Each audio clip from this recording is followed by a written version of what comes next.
Buenos días, compañeros. El día de hoy estaremos hablando sobre el tema Dios nos redime. Y para ello quiero que primero podamos recordar una historia muy conocida del escritor C.S. Lewis. La historia del libro es Las Crónicas de Narnia, el león, la bruja y el ropero. En esta historia se nos narra la historia de 4 hermanos que a través de pasar por un ropero llegan a un mundo mágico que se llama Narnia. Pero cuando ellos llegan todo está en un invierno eterno por el control de una mujer que le llaman la bruja de invierno, que ha dominado este terreno y todo Narnia está esperando a que su rey, el león Aslan, vuelva a aparecer. Mientras se va desarrollando la historia, Edmund, uno de los 4 hermanos, se alía con la bruja de invierno y empieza a servirle. Conforme pasa la historia, al final Edmund decide volver con sus 3 hermanos cuando Aslan ya nuevamente aparece, lo cual era una traición a la bruja. Así que la bruja convoca a Aslan a una reunión para recordarle que él tenía que devolverle a Edmund porque él estaba atado a una relación con la bruja y ella, por la traición que estaba cometiendo Edmund, lo iba a asesinar. Y ahí pasa lo impensable. Sí, Aslan tenía que entregar a Edmund, pero él no hace eso, sino que él ofrece su vida a cambio de la vida de Edmund.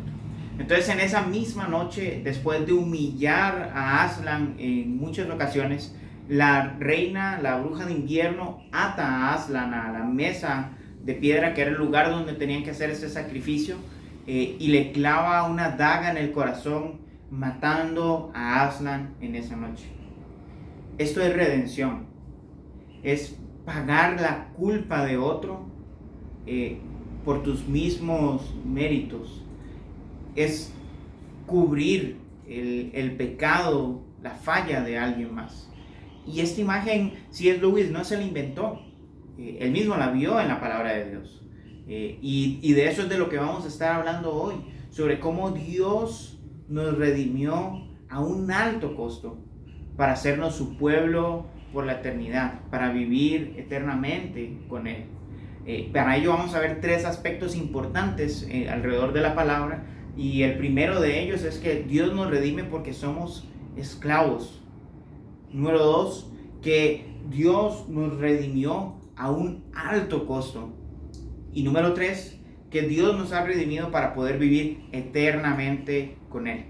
Así que acompáñenme a Oseas capítulo 3, versículos del 1 al 5, y vamos a ver nuestro primer punto, que es que Dios nos redime porque somos esclavos.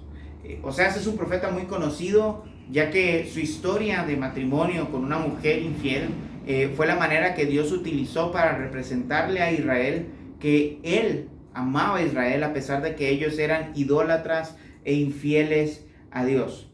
Entonces veamos el versículo 1 del capítulo 3 de Oseas, que dice lo siguiente: entonces el Señor me dijo, ve otra vez, ama a una mujer amada por otro y adúltera, así como el Señor ama a los israelitas, a pesar de que ellos se vuelven a otros dioses y se deleitan con tortas de pasas.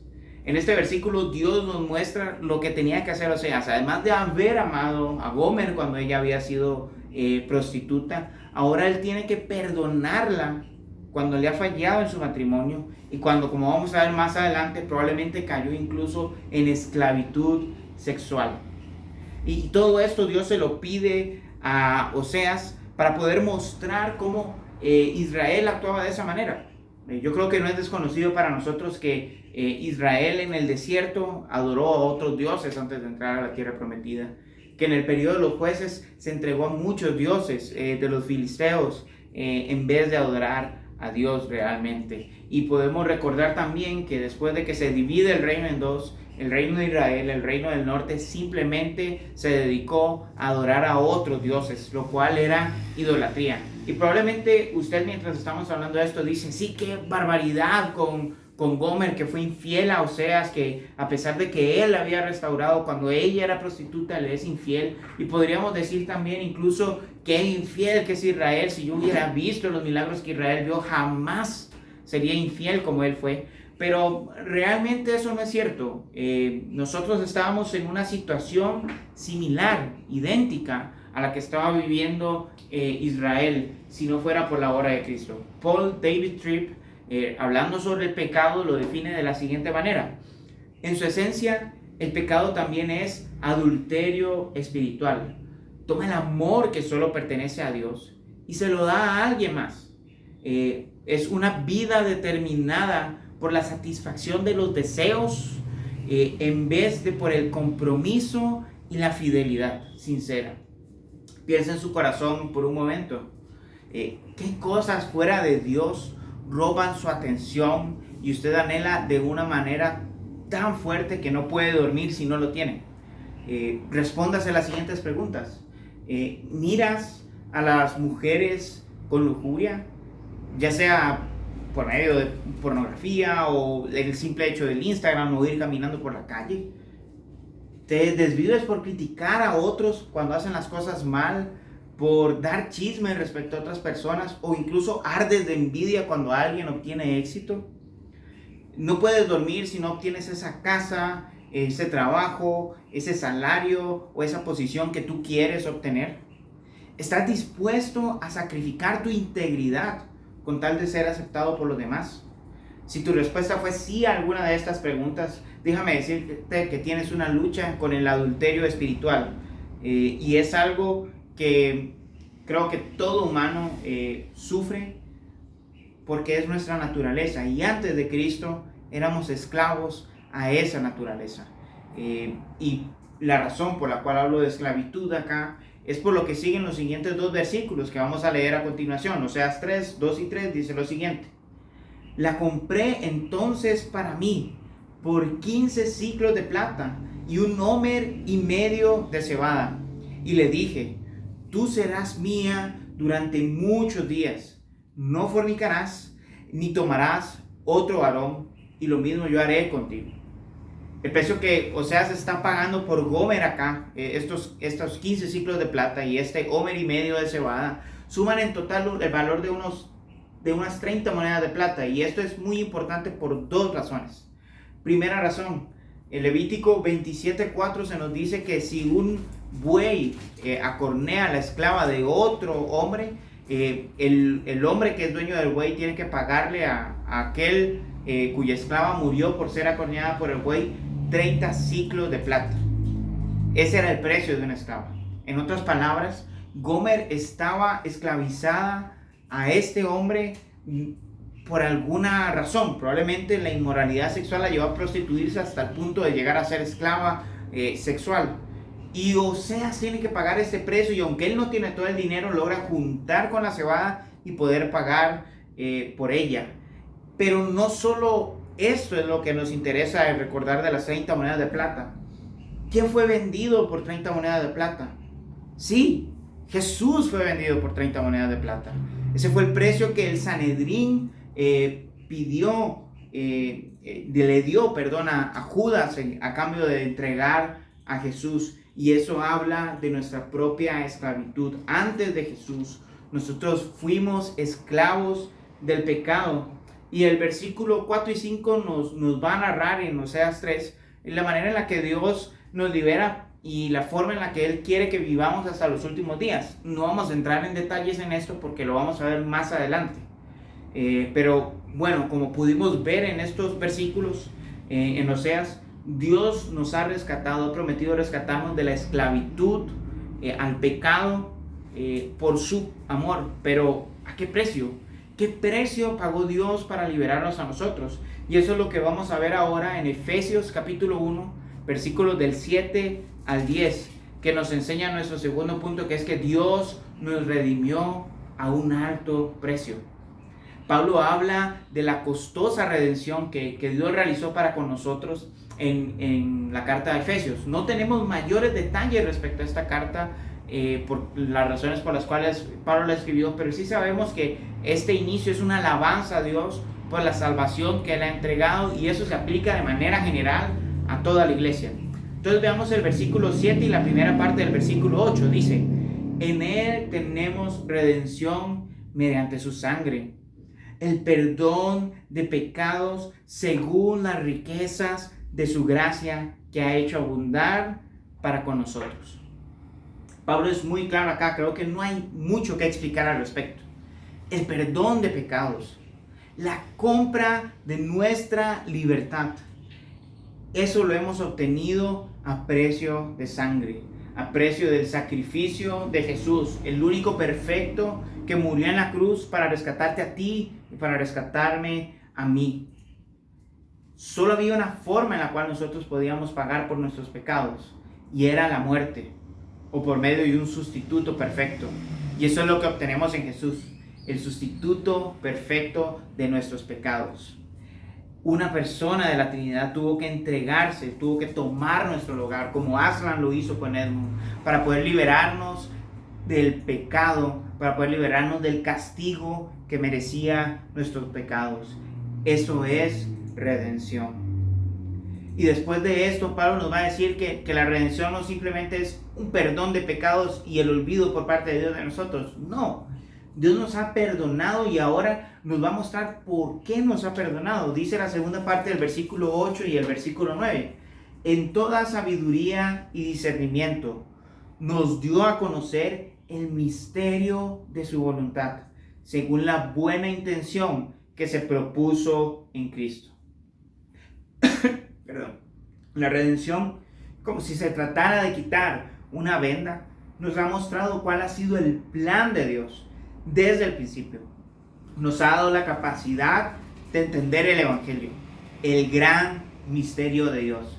Y ahora este misterio no se trata sobre mensajes ocultos en la Biblia que hay que decodificar o algo por el estilo, no. Se trata de su plan redentor que desde antes de la eternidad y hasta la eternidad se ha manifestado y Dios lo ha ido desarrollando para completarlo y mostrarlo perfecto en el futuro. Pero ese plan involucraba, como dijimos, el costo de la vida de Jesús. Y cuando Jesús muere en la cruz, se nos son quitadas de nuestros ojos las vendas que nos impedían ver el maravilloso evangelio, el maravilloso plan redentor de Dios, esa redención que Él nos iba a dar a través de Cristo Jesús. Y en el versículo 10 nos dice ahora Pablo que esta redención que Él ha dado, que ha costado tanto, tiene una gran consecuencia para toda la humanidad. Dios nos redimió a un gran costo con unas grandes consecuencias al respecto. Dice el versículo 10, con miras a una buena administración en el cumplimiento de los tiempos, es decir, de reunir todas las cosas en Cristo, tanto las que están en los cielos como las que están en la tierra. Y como hemos visto, Jesús pagó ese gran precio y ahora nos está diciendo Pablo acá que Dios tiene un plan maravilloso, un plan de redención eterna en el cual Cristo va a gobernar sobre todo lo que existe. Todo se va a reunir para adorarlo a Él, y es lo que nos lleva a nuestro tercer punto y Apocalipsis capítulo 7 del versículo 9 al 17, que nos dice que Dios nos redimió para vivir eternamente con Él.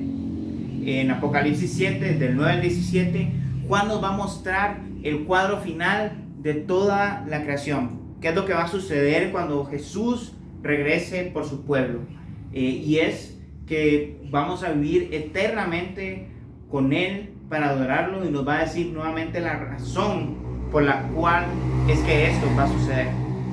Apocalipsis 7 del versículo 9 al 12 dice: después de esto miré, y he aquí una gran multitud, la cual nadie podía contar. Era una multitud de todas las naciones, tribus, pueblos y lenguas, que estaban delante del trono en la presencia del Cordero, vestidos de ropas blancas, guarda ese detalle, es importante, y con palmas en las manos, y clamaban a gran voz diciendo: la salvación pertenece a nuestro Dios que está sentado en el trono y al Cordero.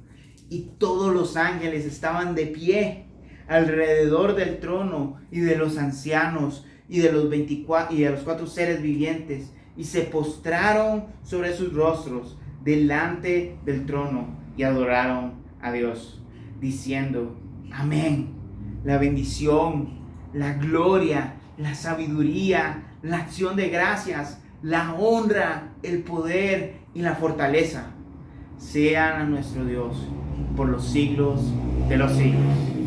Amén. Aquí hay muchos detalles de los cuales podríamos hablar, pero creo que es importante que pongamos atención en un par de detalles. Primero, había una multitud que representaba a toda la humanidad adorando al Señor y al Cordero, representando a la tierra, y la multitud de ángeles adorando al Señor, representando los cielos, todos juntos, reunidos, cumpliendo lo que Pablo dice en Efesios 1:10, todos adorando.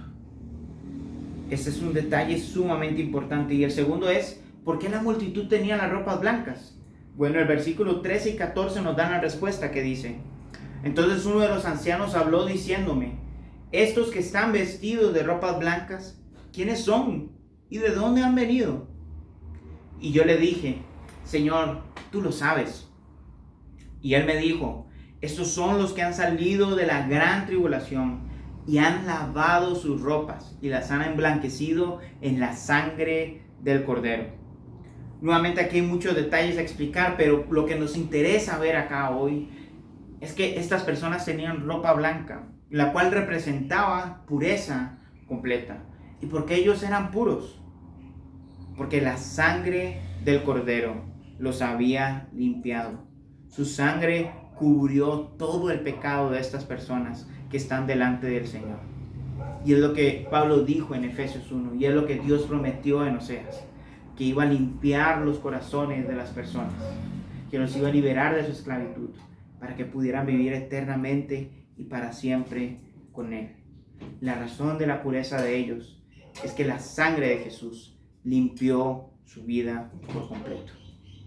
Y eso es lo que nos muestra al final del pasaje, lo que va a pasar a raíz de esto. Y es que Dios nos redimió para vivir sin dolor, ni pecado, ni muerte. Dice del versículo 15 al 17, por eso están delante del trono de Dios esta multitud, y le sirven día y noche en su templo. Y el que está sentado sobre el trono extenderá su tabernáculo sobre ellos.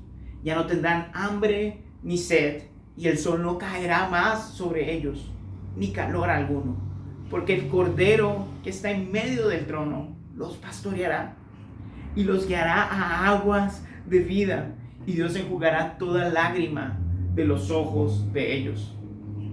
La redención trae una maravillosa esperanza: ser pastoreados por Jesús eternamente y para siempre. Un mundo redimido del mal y de las consecuencias de la caída, y un Dios cuya presencia va a ser palpable para nosotros todos los días por la obra de Jesús en la cruz. Porque Dios nos redimió a un alto costo para vivir eternamente con Él.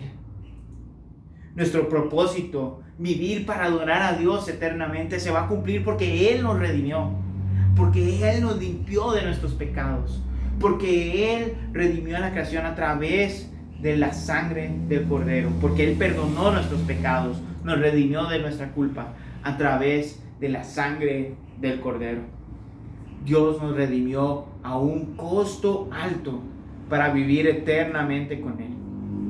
En las Crónicas de Narnia, la muerte de Aslan trajo una tristeza profunda a todos porque sus esperanzas desfallecían. Pero al amanecer, la mesa de piedra donde él fue sacrificado se rompió y Aslan volvió a la vida. Con Jesús es parecido. La diferencia es que es algo real. Jesús en la cruz rompió el acta de pecados que se había declarado en nuestra contra.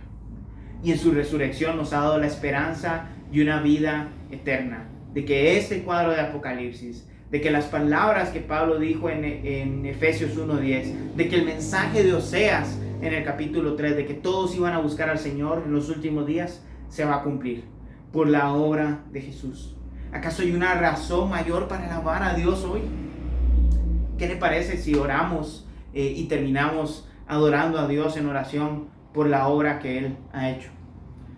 Señor, gracias porque tú nos has redimido a pesar del alto costo que esto iba a implicar, y nos ibas a dar salvación para vivir eternamente contigo. no lo merecíamos y no lo podíamos hacer por nuestros medios. Pero Jesús, tú pagaste el pecado que nosotros cometimos. La justicia de Dios fue derramada sobre ti, tu justicia nos fue entregada. Cubriste nuestros pecados, nos liberaste de la esclavitud del pecado para hacernos libres, para adorar a Dios eternamente y para siempre. Gracias por eso. En el nombre de Jesús oramos. Amén y amén.